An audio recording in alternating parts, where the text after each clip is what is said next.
अस्सलाम वालेकुम। मैं हूं फ़रियाल और आप देख रहे हैं मेरा यूट्यूब चैनल फ़री टाइम्स में आपको खुशामदीद कहती हूँ और उम्मीद करती हूँ आप सब ठीक ठाक होंगे। आज का जो टॉपिक वो बच्चों को मारे पीटे बगैर उनको किस तरह से बात समझाई जा सकती है। इस टॉपिक को शुरू करने से पहले व्यूअर्स, अगर आप मेरे चैनल पर न्यू हैं तो आप मेरे चैनल को सब्सक्राइब कर दें और रेड बटन को ज़रूर बेल बटन को ज़रूर हिट कर दीजिएगा ताकि आपको मेरे वीडियोस के लेटेस्ट अपलोड मौसूल होते रहें। नाजरीन, बच्चों को मारे पीटे बगैर कैसे हम उनको किसी बात पे आमादा कर सकते हैं, कोई बात समझा सकते हैं।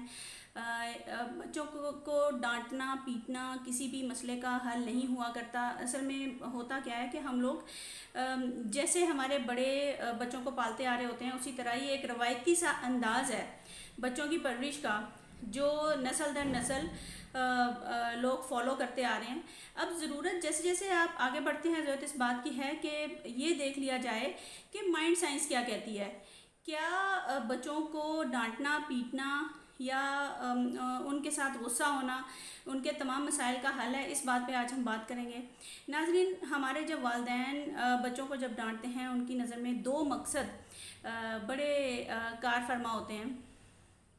एक तो ये होता है कि उन्होंने उसके अंदर बच्चों के अंदर जो ख़राब बात पैदा हो रही होती है, उनकी जो ख़राब आदतें पैदा हो रही होती हैं, उनको ख़त्म करना होता है ताकि बच्चे की पर्सनैलिटी को अच्छा किया जा सके। और या फिर दूसरी वजह समटाइम्स हमारी बहनें जो माँ बन चुकी होती हैं वो अपने बच्चों को कभी कभार इस फ्रस्ट्रेशन में भी डांट देती हैं या कभी कभार फिज़िकल हो जाती हैं कि गुस्सा किसी और पे होता है और चूँकि फ्रस्ट्रेशन होती है उनके अंदर तो वो गुस्सा उनके अपने बच्चों पे निकलता है।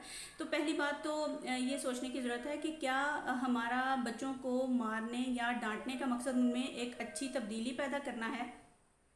नाज़रीन, अगर पेरेंट्स का माँ या बाप में से दोनों में से किसी का ये मकसद है कि बच्चे में चेंज आए, पॉजिटिव चेंज आए, बच्चे में अगर कोई ख़राबी पैदा हो रही है या गलत हरकत पैदा हो रही है या उसमें कोई गलत मैनर्स पैदा हो रहे हैं तो ये ठीक हो जाएगा। उनको ऐसा लगता है कि मेरे डांटने से या मारने से ये मसला ठीक हो जाएगा और मेरा बच्चा ऑल फाइन हो जाएगा।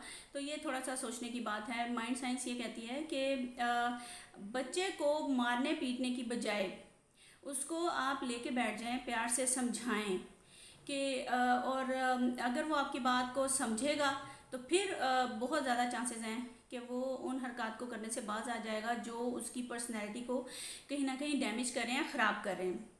नाज़रीन, बच्चा जब इस दुनिया में आता है, जब कोई इंसान इस दुनिया में आता है तो ज़्यादातर उसके इर्द गिर्द दो खौफ हुआ करते हैं। उसमें से एक खौफ जो है ना वो ऊंची आवाज़ का है। आपने भी अक्सर नोटिस किया होगा जब आपसे कोई ऊंची आवाज़ में बात करता है, येलिंग करता है, शाउट करता है तो आप उसको उस तरह से रिस्पॉन्ड नहीं कर पाते। मेरे साथ तो अक्सर ऐसा होता है कि जब कोई ऐसी सिचुएशन मेरे साथ होती है तो मुझे समझ नहीं आती कि मैंने किस तरह से रिस्पॉन्ड करना है। तो इसी तरह बच्चे के साथ भी होता है। बच्चा एक मुकम्मल इंसान होता है और उसके भी रिफ्लेक्सेस उसी तरह से ही काम करते हैं जिस तरह एक बड़े इंसान के करते हैं। तो जब आप उससे कहीं ऊंची आवाज़ में बात करते हैं तो वो उसके जो होते हैं 5 सेंसेस होते हैं, जो उसका अंदर का सिस्टम होता है उसको सेफ सिक्योर करने की तरफ लग जाता है। आपने अक्सर देखा होगा कि जब छोटे बच्चे को आप डराते हैं, येल करते हैं या ऊंची ज़बान से बोलते हैं, ऊंची आवाज़ से बोलते हैं तो वो अपनी माँ के साथ चिपक जाता है, डर जाता है, खौफज़दा हो जाता है। लेकिन जब कोई बड़ा बच्चा होता है या कोई बड़ा इंसान होता है उसके साथ कभी ये सिचुएशन हो तो वो उसका जो अनकॉन्शियस माइंड है वो उसका जो कनेक्शन है वो दुनिया से कहीं ना सस्पेंड हो जाता है। अब उसको समझ नहीं आनी। मैं अक्सर जब अपने टीचर्स को ट्रेनिंग सेशंस दिया करती थी तो मैं उनको ये बात बताया करती थी कि अगर आपने बच्चे पे शाउट किया है ना, अगर आपने उनके साथ ऊंची आवाज़ में बोल दिया है कि आप इस तरह से काम करो, आपको इस तरह से काम करना चाहिए, आप काम नहीं कर रहे, सारा पीरियड गुजर गया है, तो मैं उनको ये ज़रूर समझाती थी कि यकीन रखें कि बच्चे ने अपना जो है ना माइंड वो बंद करके बैग में रख दिया है। अब आज के और आपके पीरियड के लिए उसका माइंड काम नहीं करेगा। क्योंकि वो उसका जो खौफ है उसके ऊपर तारी हो गया है और उसका जो बॉडी का जो अंदरूनी जो सॉफ्टवेयर सिस्टम है वो उसको सर्वाइवल देने के चक्कर में उसको सपोर्ट करने लग पड़ता है, जिसकी वजह से उसका जो कम्युनिकेशन सिस्टम है वो दुनिया سے سسپینڈ ہو جاتا ہے, منقطع ہو جاتا ہے. اور بعد میں جب ہم کبھی اسے کہتے ہیں کہ تمہیں اس وقت بھی سمجھایا تھا کہ یہ نہیں کرنا, یا میں تمہیں مارا بھی تھا, تو چونکہ بچے کو اس وقت کی بات یاد نہیں ہوتی, صرف یہ یاد ہوتا ہے کہ ڈانٹ پڑی تھی اور کچھ ہوا تھا, تو وہ ایک جو ایفرٹ ہوتی ہے نا وہ آپ کی ویسٹ ہو جاتی ہے. کانشیس مائنڈ جب ایکٹیو کب ہوگا, جب آپ اس سے دھیمے آواز میں بات کریں گے, آپ کی آواز دھیمی ہوتی جائے گی. آپ نے ایسا نہیں کرنا. جب آپ اس کو ایسے بات کریں گے, یا آپ اس کو کوئی بھی اس طرح سے جو بھی آپ نے اس کو بات سے منع کرنا ہے, تو آپ جس مائنڈ اس کو حکم سمجھے گا, کمانڈ سمجھے گا, اور اسی طرح ہی رسپونڈ کرے گا, اور اس کو اندر سے آواز آئے گی کہ اب یہ بات سیریس ہو گئی ہے, تو اس کو ہم نے جو ہے وائلیٹ نہیں کرنا.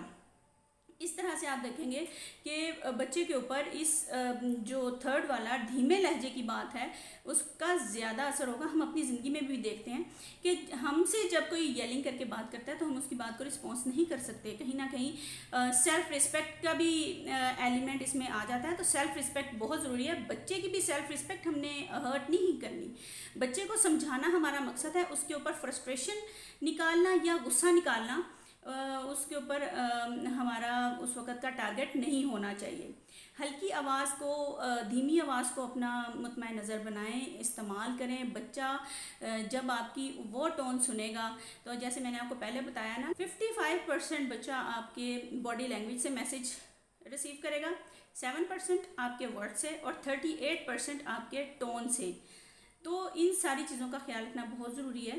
اب آپ یہ دیکھیں کہ جب آپ کا بچہ کوئی غلطی کر رہا ہو, اس کو اگنور بالکل نہیں کرنا.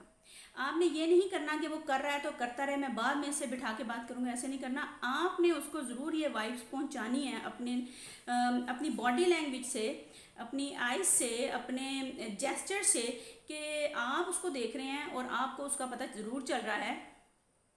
اور اس کے بعد جب وہ وقت گزر جائے سنبھال لیں, اور اتنی نظر ضرور رکھیں کہ خرابی پیدا نہ ہو. اور جب وہ وقت گزر جائے تو آپ بعد میں اس کو اپنے پاس بلا لیں, بٹھا لیں, اور پھر آپ اس سے بات کریں. آپ کا جو باڈی لینگویج اور آپ کا لہجہ ہوگا وہ بالکل سیریس ہوگا, اور آپ کا ایک اچھا اس کے ساتھ جو آئی کانٹیکٹ ہوگا وہ بالکل سیریس ہوگا. بچہ اس کو بالکل بھی ہلکا نہیں لے گا, اور یہ نہیں سمجھے گا کہ آپ اس سے کوئی ایسی لائٹ موڈ میں بات کریں. اور پھر جب آپ کا لہجہ بھی دھیما ہوگا کہ بیٹے آپ اس وقت یہ کر رہے تھے, آئندہ کے بعد آپ نے یہ نہیں کرنا. جب آپ اس کو جو بھی بات آپ نے اس کو سمجھانی ہے, آپ ٹون کو دھیما کرتے جائیں گے تو اس کا جو انکانشیس مائنڈ ہے وہ اس کو آرڈر فیل کرے گا, کمانڈ فیل کرے گا. اس کو ایسا لگے گا یہ اس کو حکم مل گیا ہے اور اس میں کوئی گنجائش نہیں ہے. تو وہ اس چیز کو ضرور انڈرسٹینڈ کرے گا, ضرور رجسٹر کرے گا, اور آپ اپنے اس لہجے سے اس کے اندر بہت ساری جو ہے وہ چینجز لا سکتے ہیں. اس میں یہ بہت اچھا طریقہ ہے. اور جیسے جیسے وقت گزرا ہے, بچوں کی سائیکی پہ لوگ کام کر رہے ہیں, ویسے ویسے ہی یہ ساری باتیں جو ہیں وہ پتہ چل رہی ہیں. ریسرچ سے بہت کچھ پتہ چلتا ہے. اور بچے کے ساتھ فزیکل ہونا کسی طور بھی مسئلے کا حل نہیں ہے. میں اکثر یہ بات اپنی زندگی میں کہا کرتی ہوں کہ اگر آپ وہی کچھ کرتے رہیں گے جو آپ پہلے کرتے رہے ہیں, تو رزلٹ بھی وہی نکلے گا جو پہلے نکلتا رہا ہے. تو ضروری ہے کہ اگر ہم نے رزلٹ ڈیفرنٹ لینے ہیں تو ہمیں کچھ ڈیفرنٹ کرنا پڑے گا. موروثی اور جو چلتے آ رہے ہیں پرورش کے طریقے, ان کو چینج کرنا پڑے گا تاکہ ہم ڈیفرنٹ رزلٹ جو ہے وہ جنریٹ کر سکیں. یہ بہت ضروری ہے. اس میں ہم یہ کہہ سکتے ہیں کہ جب کبھی والدین میں سے والدہ کو یا والد کو بچوں پہ غصہ آئے تو وہ ایک کویشچن اپنے آپ سے بھی کر لیں کہ کیا یہ بچے کی کسی سیریس غلطی پہ آیا کہ اپنی فرسٹریشن ہے. اگر تو بچے کی غلطی پہ آیا تو ضرور اس بات کو رجسٹر کریں, اور بچے کی نشو نما کرنے میں اس کو سمجھانے کی کوشش کریں, اس میں چینج لانے کی کوشش کریں. اور اگر فرسٹریشن ہے تو پھر اس بات کو وہیں روک دیں تاکہ بچے کے اوپر ہم کوئی غلط امپریشن نہ دیں. آج کی بات صرف اتنی سی تھی. میں ہوں فریال اور آپ دیکھ رہے ہیں میرا یوٹیوب چینل فری ٹائمز.